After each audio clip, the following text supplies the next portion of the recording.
this is gonna be basically a beginner's guide for people who are doing an engine swap for maybe their first time, and they wanna whittle down the factory harness and make sense out of it, and just get all their lights to work and to make sure their engine works, and just to have these different systems work independent from each other. The wiring is very simple in this truck, and the wiring is very simple for this engine, but the basic concepts in this video you can transfer over to almost any engine swap. It's really as simple as trying to itemize and compartmentalize the different systems in order to make it all make sense to you later on down the road, and even just right now. Being able to read through your wire diagram and see what stuff you can cut out of your harness and what stuff you need to keep in order to make sure you have turn signals, brake lights, all the basics. That being said, let's do this. This is a dirty engine bay, but if you look past the dirt, you will notice I have all my wiring tucked in nice and high. This has much more wiring in this build than the J truck will have, but this is how I want it to look. I like things to be organized. I like to see long curves. I like to see lots of anchoring. I built this as a way to mount my relay boxes. I built these relay boxes, and I built this as a way to mount them to the side of it, and a way to hide a bunch of the wiring for the body harness and for the different things that are up front here, like the fans and whatnot. And so these are the same principles that you're gonna see in this J truck build. The wiring is much less complicated in something like this. We have no computer to mess with. I've done some stuff off camera, and there's a reason for that. It is difficult to plan all of this as you're filming yourself and trying to narrate and everything else. So I mounted some of this ahead of time to make sure that this plan and strategy was gonna work before I started filming. And what we've got here is this bus bar. I'm gonna mount the battery to this post. So there's a battery in the bed. So we're gonna have a nice fat wire coming underneath the cab. It's gonna come up, it's gonna mount right here. And then on the top side of this, we're gonna go jump over the engine bay to the other side where the starter relay is, and then we're gonna run a nice fat wire from the starter relay down to the starter. And then the rest of these are gonna slowly fill up with all the other odds and ends that we need to hook up. I already hooked up two things, as you can see here. While I was planning, I was wanting to make sure that some of this stuff was going to reach and work. This is for the winch. This one is for our glow plug relay, and so what I did is I ran both of these up here. I soldered the terminals that I needed, and then I mounted it to the bus bar. You ever seen one of these? These are pretty slick. It's a nice little relay box. They're very inexpensive because you do all the labor yourself. It's around 20 bucks you can pick one of these up. There's a few different makes and models of these. The ones that I used in the TJ are completely different make and model, and they mount differently. That's the reason I decided to change it up on this one. This mounts flat to like the top of the fender, whereas the ones that are in the TJ mount on the side of the fender. The side mounted fender ones weren't gonna work very well for this application, so I decided to mix it up and try this brand. It comes with a whole bunch of little terminals that you crimp onto the wire you need, and then you press it up into the bottom of each one of these slots, and then it clicks into place. So as we build this, you're gonna see me use a special tool to crimp this onto the wire, and then we're gonna press some in for fuses, some in for the relays, and then we're gonna have a bunch of labeled wires, because we're gonna label as we go, hanging out of the bottom of this, and then we're gonna be able to connect them to each individual part and piece that we need to power.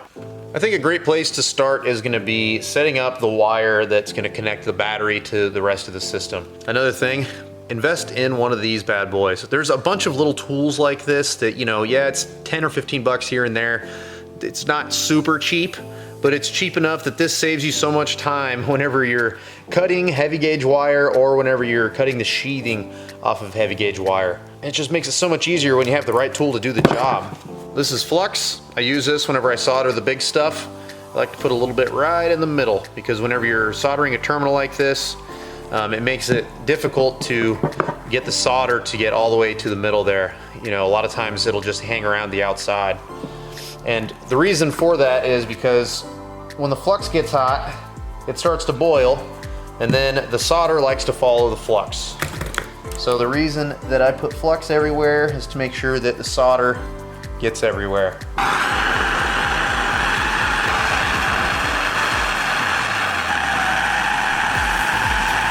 When you're soldering connections like this, you want to try to avoid burning the sheathing. You know, you will a little bit, pretty much no matter what. But that's okay. What we're going to do is we're going to cover this with some heat shrink anyway, and so it's not like this being compromised is going to give us any kind of a problem down the road. I like to solder all my connections. I'm a commercial plumber, so I've been soldering for the last 14 years, just something that I'm familiar with and comfortable with. I think the crimp connections, if you do them correctly, can be a very good connection as well, but I myself, I like to solder things. The rubber coating that comes on these wires, the insulation, you know, it's pretty tough, but it's still not, you know, immune to chafing. If you can take something else like this braided plastic and you put it over the top of it, it just gives it another barrier to help ensure that you're not going to have mystery electrical problems. So on wires this important, I make sure I always put an extra layer of insulation on them.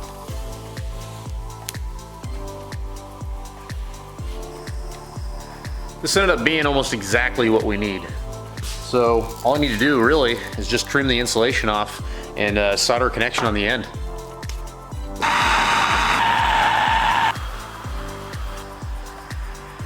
Check it out.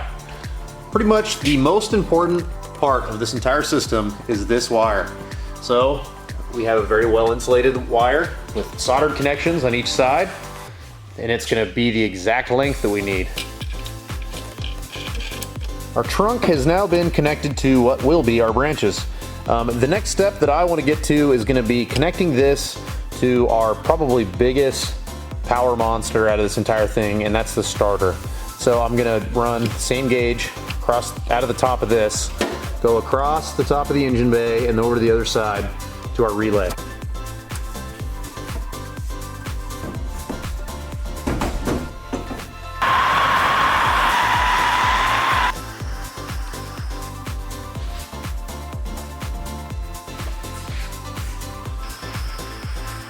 As you can see, we've got the wire kind of dangling on the firewall over there.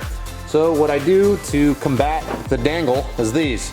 And so I'm gonna go a little bigger than we need. I've got a bunch of different sizes I could change out later, but I'm gonna go bigger than we need because I know there's gonna be some other wires and stuff that I'm gonna have to hang up there. So for now, I'm gonna drill a couple of riv nuts up here. With those riv nuts, it'll give me a nice solid mounting location to screw some 1/4-inch hardware into the firewall.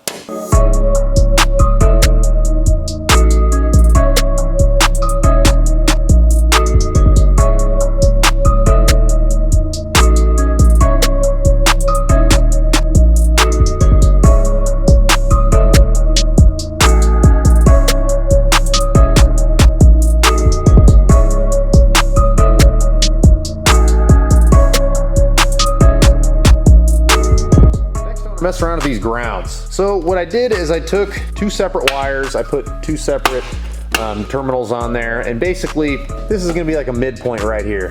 What I like to do is I daisy chain all of my grounds together. So instead of having one long ground cable, this is going to basically go under here. I'm going to drill a hole, put a bolt in the bed somewhere, and then on the other side of that bolt we're going to have a separate ground that's then going to go all the way up to the front here.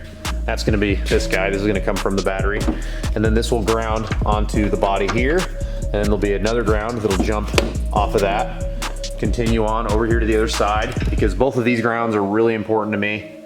So I want to make sure that these get daisy chained directly to the battery somewhere. So then I'll have a bolt going through here. This is going to give me a direct ground for the starter solenoid and a direct ground for our winch.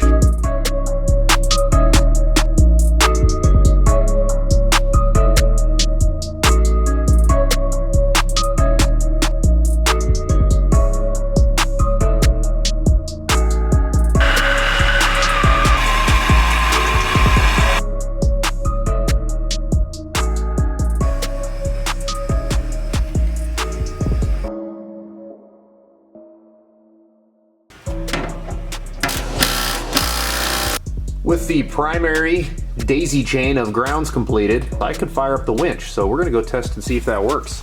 I use this insulation on here just for aesthetics. I think it looks better because I've got this insulation on all this stuff, but there's no reason to. The rest of the grounds that I put in for this truck are not gonna look like that. They're gonna just look regular, because if you chafe a wire and it touches somewhere on the chassis, it's not going to do anything except for make another ground. So not quite as important. Of course, you don't want chafed wires anywhere, but I don't see the point in doing the extra protection. If everything is hooked up correctly, then that means that our ground should be working from the bed all the way up to this junction, and then all the way over to this junction, which is where the ground for the winch goes. Ah, there's in. Oh, wait. Well, everything seems to be working okay. Next thing I want to knock off the docket is going to be running all the wire from the passenger side of the engine bay along the bottom of the radiator to the driver's side of the engine bay. I have a few things to tackle when I do this. We're gonna have the exciter for the alternator. We're gonna have an exciter for the relay that's for the starter. This is gonna go to charge the battery, and this is gonna come from the alternator. I'm gonna run this along the bottom, all the way up here, hook it straight to the bus bar so it's got a really good connection point to feed the battery. The only other thing that's up here that I need to run across is gonna be these two fans. So I'm gonna take the powers, combine them together, and they're gonna go into a relay that sits right here. And then the two grounds I'm gonna combine together and find a really good common grounding point.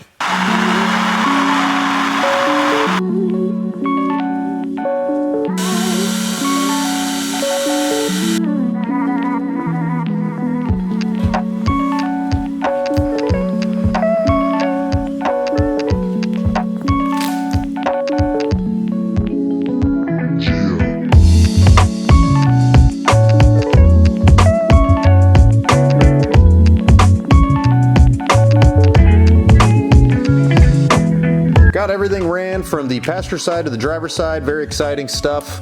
I basically, you saw on the time lapse, I just went through and I made these little mini harnesses to just kind of bundle up the wires that are going to be in the same location and then run it from the passenger to the driver's side. You'll see I've got this giant hunk of loom down here, and eventually this is going to get bands of electrical tape on it to keep it from splitting open. I have the fan relay hooked up, fuses, all that other stuff. You saw me simplifying all of that wiring too. I take heat shrink and I shrink a bunch of the wires together to kind of make it to where it makes sense, and then I extended some of the wires where I needed to, trimmed down the wires that I needed to, and I have everything labeled over here for when I need to go and hook it up. Not to that point yet. Next thing I want to do, there's a plug that goes through here. It's a pass-through harness that goes from all the controls on the inside to the stuff that's out here, which really now is just going to be like wipers. Let's see, the heater control box, and then the headlights and turn signals. So that is all hiding inside this bundle of garbage. I do have a book that tells me exactly what wire goes where, and I'm going to go through and cut out all the stuff I don't need and keep the stuff I do need. If you've never whittled through factory wiring harness for a swap like this, I'm going to give you a couple of pointers that I do. Before you even get started, locate some wiring diagrams. A lot of times you can find them online for a whole bunch of different vehicles. There's also like all data, all kinds of stuff you can access online. This Jeep actually came with a Haynes manual, and sometimes these wiring diagrams are great, sometimes they're not great, but a lot of this is going to be deductive reasoning, and between deductive reasoning and accessing the wiring diagrams and looking at the plugs of the things that I want to keep, this is how we're going to determine what we want. With an engine like this, it's going to get very simple because we've already started to put the wiring in place for the mandatory systems that we need for this engine to run, which is going to be alternator, starter, and then just an ignition source and battery. So since we've already started that, it makes it a lot easier to go through and decide what to keep on here, because we're not really going to need to marry the two in too many ways, really. What we need to do is we need to find a good, where like the ignition comes through here, we need to find where the power wire goes into here, and then we're going to need to find, you know, where we're going to have to locate our grounds and whatnot. Beyond that, it's going to be fairly self-explanatory. It always looks intimidating. People who aren't familiar with 12 volt look at crap like this, and I mean, don't get me wrong, that's not pretty, but it's not as bad as you think. The goal is to eliminate as much as possible. I want to whittle this down to where it's only the stuff we need and nothing else. As I go through, you're going to see, I'm going to start by basically trimming off this shielding, and I'm just going to start eliminating systems of stuff that I know is not going to be necessary in the swap.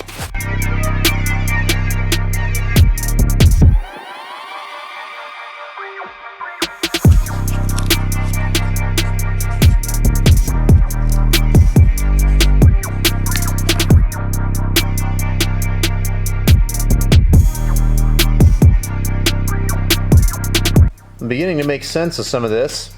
and finding some different things that were kind of teed in there. I'm just kind of cleaning this up. I'm gonna cut this, I'm gonna solder it with my torch here, and just get this cleaned up and out of the way, and then just go through one by one, identify these wires with my diagram here. I found some other stuff online too, so if I can't find a certain color in these diagrams, hopefully I can find it online.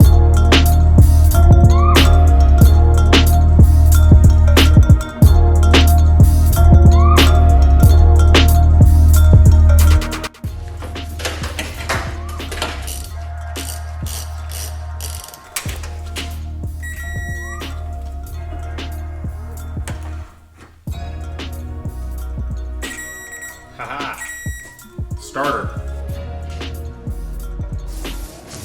Aha.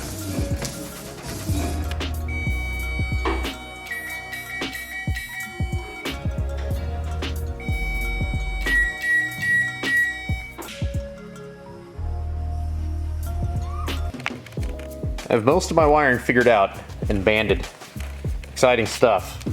I do have some stuff that I cannot figure out what it goes to. Well, some of it I know what it goes to. Some of it went to, like, you can see that says oil pressure, temp. I haven't figured out what to do with those yet, but there's some other mystery wires that I don't know where they go yet. But we do have marker lights, which is cool. We do have tail lights, which is cool. And I checked, even the reverse lights work. Let's see if I can do this real quick. Check that out. Pretty dang cool. I have been wanting to put this off to basically the very last thing that I do on the truck, but I'm at a point now where I think it's time to go through and just, I gotta pull a whole bunch of this crap out of here.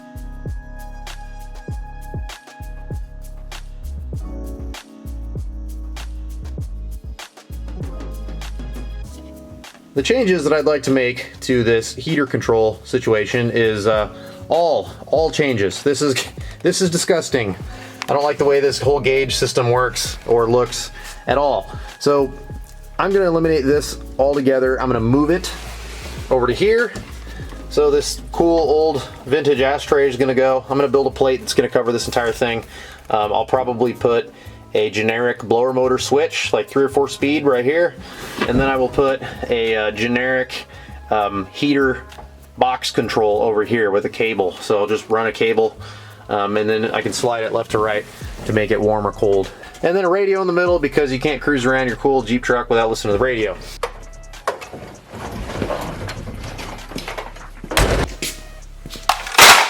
That little guy is an electric fuel pump.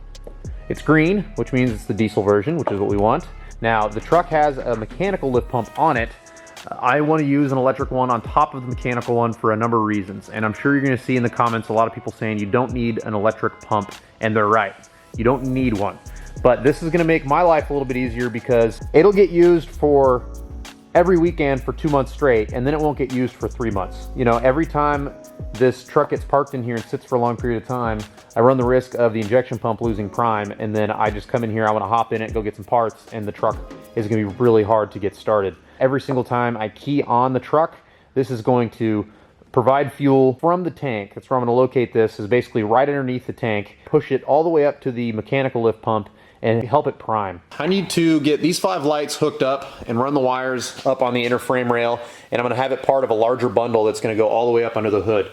I have to have license plate light, so I'm going to have wiring for that to contend with.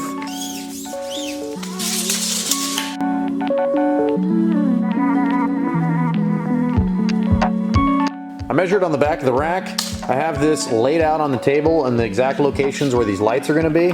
I decided to use a little bit of aluminum rod to keep this straight, so I'm basically just putting little ribbons or bands of electrical tape, and this will all be straight to hopefully keep it from sagging down on the rack. So I'm going to put a couple of fastening points on the back of the rack to hold this, but I just want to make sure that I don't have to put a crap load of them in order to keep it from sagging down. This rod should hopefully help combat that.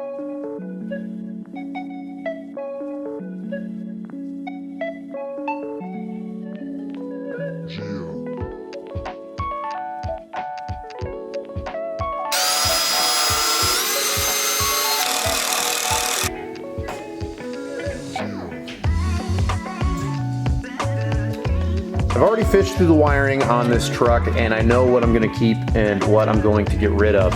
So instead of just cutting these wires close to the plug, I'm going to do it the right way. I'm going to use that terminal release connector kit. I'm going to find a key that's going to fit, it'll be the right size to release these from the opposite side of this plug, and then we'll be able to get rid of a lot of this wiring and clean it up, because it's going to look so much better when all that's out of the way.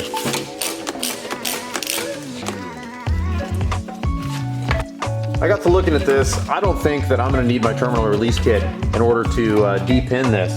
I think a pair of needle nose pliers is going to work, so let's give this a shot. There we go. That's what we're looking for right there.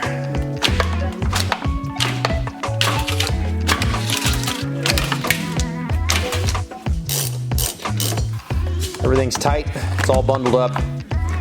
This right here is going to end up going to this box, but that's going to be a future video. It takes a lot of time to put together one of these boxes, so we're not going to do that one in this video. And I want to wire a bunch of switches and stuff that are going to go to this box.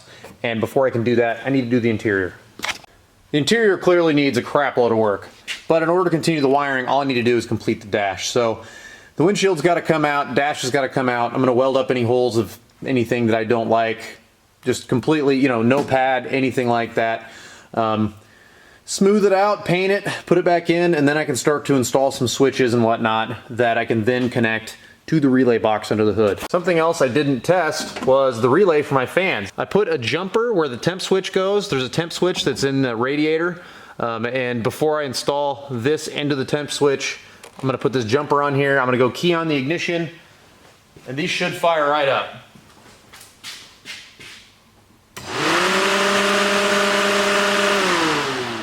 I love doing these big videos, but this took me 3 weekends to film all that, and almost 2 weeks of editing, just like before bed, you know, a couple hours every night. So there's a lot of labor that goes into these. I'm gonna still try, I think I can schedule it out to where I'll be juggling multiple projects at a time and be able to get a video out every Friday. So every Friday, look forward to a video from Dirt Lifestyle.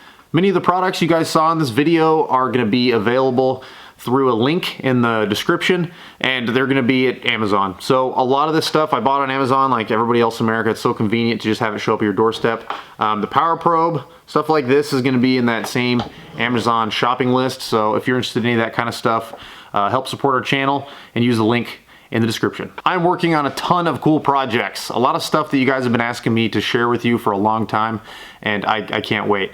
If you want to follow me on social media, I'm at Dirt Lifestyle Nate. We'll see you around.